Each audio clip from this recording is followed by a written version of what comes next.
eu gosto de imaginar o jornalista como alguém que está ali olhando um jogo de xadrez sem estar jogando. Ele está olhando os dois jogadores, os movimentos dos dois jogadores, mas ele não influencia em nada. Porque essa é outra característica muito ruim do jornalismo que a gente vê hoje em dia.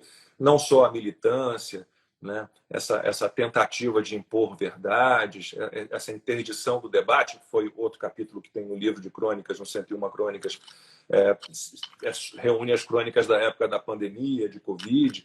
Então, interditaram o debate, proibiram certas perguntas, proibiram fontes. Olha, você pode ouvir este grupo de médicos aqui, este grupo aqui você não pode ouvir. Não, Então, a gente foi exposto a situações inacreditáveis. E, mais do que isso, acho que se você fizer um esforço, não sei se você lembra dessa campanha, a campanha da Rede Globo, vitimizando os jornalistas. Eu me lembro da Renata Vasconcelos.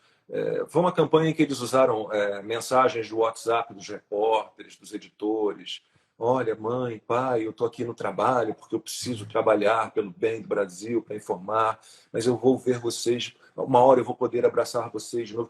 Então, vitimizando os jornalistas, tratando os jornalistas como seres supremos, que estão aí não para informar ou para comunicar, hoje em dia é mais comunicar do que informar, né? Eu acho que é o ideal do jornalismo hoje, já que você tem tanta tecnologia, mas se vitimizando e sendo personagem da história. Eu sempre conto uma história, para ter uma ideia. Eu sempre conto uma história, já contei várias vezes essa história. Eu era repórter da Rede Globo, no Rio, e me mandaram fazer uma reportagem ali na região de Seropédica, na Baixada Fluminense, sobre uma invasão do MST. O MST, mais ou menos uns 70 integrantes do MST, tinham invadido uma fazenda, minha equipe foi disparada. Eu estava próximo, fazendo uma outra pauta, fui deslocado para lá. Quando eu cheguei, não sei se eu já te contei essa história, se eu já contei, desculpa. não. Quando eu cheguei, duas patrulhas, dois carros da PM, com 8 PMs no total, eles já tinham conseguido retirar aquela gente toda de dentro da fazenda. E estavam todas aquelas pessoas sentadas ali numa estrada de terra, do lado de fora já, e as duas patrulhas da PM ali estacionadas, controlando a situação. Um clima já bem tranquilo.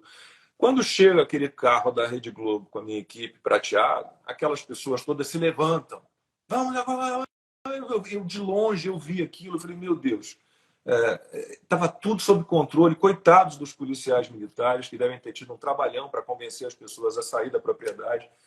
E eu chego ali como se fosse uma proteção para uma nova invasão. E eu me lembro nitidamente, e eu tive uma presença de espírito, falei para o meu cinegrafista, olha, não saia do carro, eu vou inventar uma história, nossa câmera está quebrada, não pega na câmera, eu vou falar com os policiais antes de qualquer coisa. É nítido de longe, assim, chegando 200 metros, eu já vi aquela galera se erguendo. Eu falei, nós vamos servir, né, como testemunhas e vamos evitar que a polícia use de alguma força, se for necessário, para que eles voltem a ocupar a fazenda. Então, falei para meus amigos, não saiam do carro. Fui até o PM, aquelas pessoas todas do MST, uma massa de manobra absurda. Eu falei, olha, pessoal, calma, minha câmera está quebrada. Até chegar uma nova, bem lá do Jardim Botânico, na Zona Sul, vai demorar muito. Eu quero primeiro, eu vou ficar aqui, mas deixa eu conversar com os policiais. Fui lá, expliquei aos policiais, olha, minha câmera não está quebrada coisíssima nenhuma, está funcionando perfeitamente, mas eu cheguei aqui e a notícia era de que havia uma invasão. Já vi que se houve, não houve, mas a gente conseguiu convencê-los a sair. Eu falei, eu não serei instrumento de incentivo a essas pessoas que voltem a perpetrar um crime, né? Voltem a invadir a área. Então, eu tive essa presença de espírito. Eu não gosto, nem na minha época de esporte, em que você tem um jornalismo mais próximo de entretenimento, eu não gosto do repórter como personagem. Fiz algumas pautas como personagem das reportagens. Por exemplo, cobri um rally, competindo no rally, pilotando um carro. Fiz uma série de reportagens para o Esporte Espetacular, na época que eu apresentava o programa. A série chamava-se Pratique Esporte, Conquiste Saúde. Então, a minha ideia era incentivar, na época do Pan-Americano de 2007, a minha ideia era incentivar as pessoas a praticar esporte. Sempre foi uma preocupação que eu tive ao longo da minha vida toda. Então, eu praticava uma modalidade esportiva, tendo como personagens um casal, duas pessoas, um casal normalmente de meia idade e um especialista. Então, corrida, caminhada, natação, judô, fiz vários esportes. Aí eu participava. Mas, no geral, assim, fora o entretenimento, e o jornalismo esportivo se aproximou muito do entretenimento, eu não gosto do jornalista que se enxerga como um personagem da reportagem. E muito menos como nessa campanha da Globo, na época da pandemia, como vítima. Eu me lembro da Renata falando, nós somos jornalistas. Assim, como se fosse um ser iluminado, tipo o ministro do STF, sabe? O jornalista, ele existe para educar, para mostrar aos outros o que é melhor, para fazer com que o mundo se torne um lugar melhor sob todos os aspectos. Então, tem um capítulo inteiro que eu falo de jornalismo e abordo esses temas. Nós, os jornalistas. Aliás, o livro é dividido em tadinhos de nós. Tem um Tadinhos de Nós aqui, de Tem, 2000. Tadinho de Nós é sobre essa campanha da Globo. Sobre Tadinho essa de campanha, nós, né? todo mundo em casa trancado, e nós, jornalistas, nos arriscando, trabalhando. Não, e pior que eu descobri depois, né, que o livro ficou dividido em 13 capítulos, e não tem nada a ver com a superstição, mas tem a ver com um certo partido político, mas passou. Foram 13, eu não contei. 13. E Agora, tem depois primeiras eu troquei. colunas, menos Estado, por favor. Isso é outra balela, né? Aí vem Que os o superiores jornalismo. e os Não, supremos. esse é um capítulo delicadíssimo, a gente tem que tomar um cuidado enorme. Eu acho que Claro. A gente vai citar que existe o capítulo. o Menos Estado, Dentro por da lei, favor. né? Menos Estado, por favor, são as crônicas que falam, basicamente, aí pensando no jornalismo, do que deu certo no mundo e do que não deu certo jamais dará. Então, você não vai encontrar, entre os países mais desenvolvidos, um Estado enorme, inchado, né?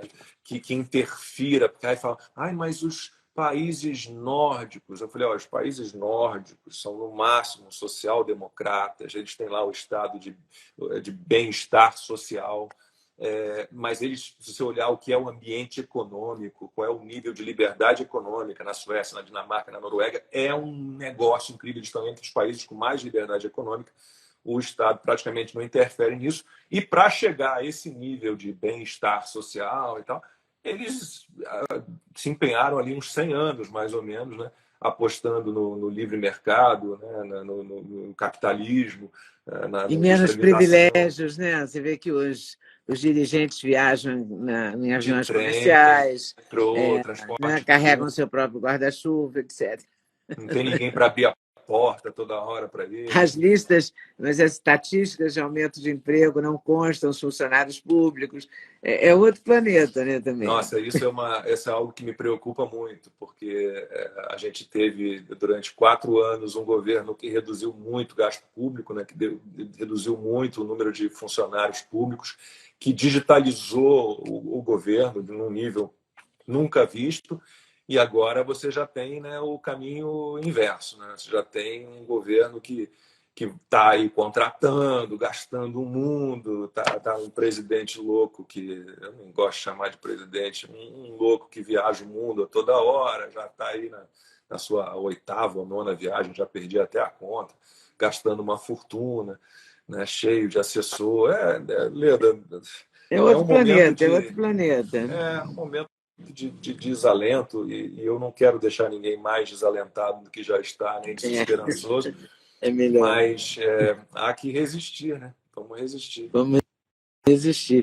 Você falou que eram 100 crônicas e você resolveu 101. fazer. É tipo Não, sim, 101 o livro são dálmatas. 101, mas você queria 101 ou você queria Não, 100? eu pensei em 100 crônicas escolhidas, porque é uma tradição. Eu tenho aqui, por exemplo, 200 crônicas escolhidas do Rubem Braga. Sempre foi assim, 100 crônicas escolhidas, 100 contos, É. os melhores 100 contos, as 100 melhores histórias brasileiras, as 100 E depois melhores... jornalista adora número redondo, né, também, né? A gente tem um Também fascínio tem por isso. número redondo. A gente aprendeu assim, né? É. Você dá número quebrado, a pessoa não guarda. São 1.118 candidatos. Um pouco mais de 1.000, ou quase 1.000. Esse negócio de número quebrado é horrível. Mas o meu editor achou que com o marketing funcionava. Né? Não sei se ele se inspirou no 101 Dálmatas, eu não sei o que foi. Mas ficou... E são 101 mesmo, elas são numeradas, de 1 a 101. Aí vem o mundo das mentiras. Isso aí é o que a gente vive atualmente, né? A gente não tem como escapar, a não ser despejando verdade quando nos deixam, né?